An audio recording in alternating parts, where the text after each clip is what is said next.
Sa Binondo, magaan naman ang atmosphere para sa mga Pinoy at Chinoy.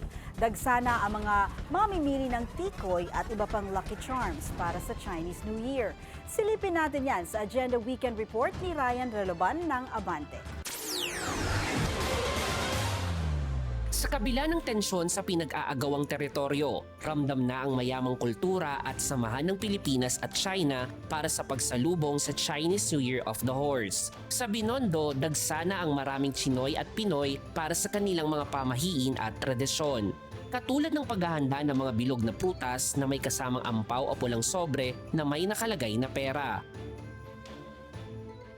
Pagbili ng charms na pampaswerte ngayong Year of the Horse.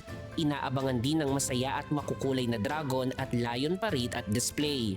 Blockbuster pa rin ang bida sa hapagkainan tuwing Chinese New Year. Ang tikoy. Pero hit din ng tikoy, hopya at iba pang Chinese delicacy. Ang sweet at sticky flavors na mga ito ay pinaniniwala ang pampakapit ng swerte sa buong taon. Dumayo dito si Aimee Olan mula sa Bulacan at Maria Teresa Jalmasco na galing pa sa Sorsogon. Ayon sa dalawa, mura, masarap at subok na nila dito. Mahalaga raw na makabili ng tikoy na pampakapit ng swerte sa kanilang pamilya.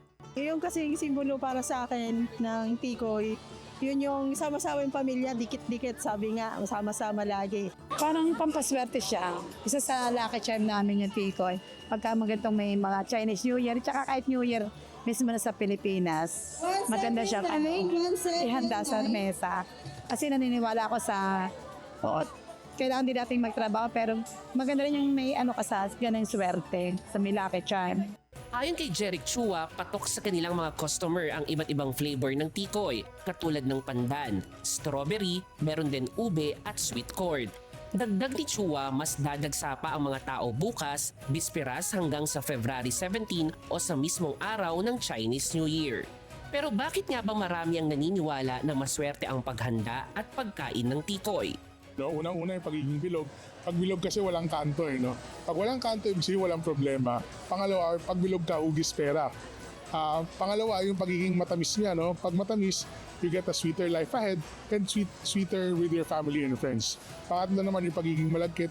It symbolizes yung pagdikit ng swerte at syempre yung close family tayo sa ating mga Pilipino. Madalas hugis bilog ang tikoy na sumisimbolo ng pagkakaisa at walang katapusan na biyaya.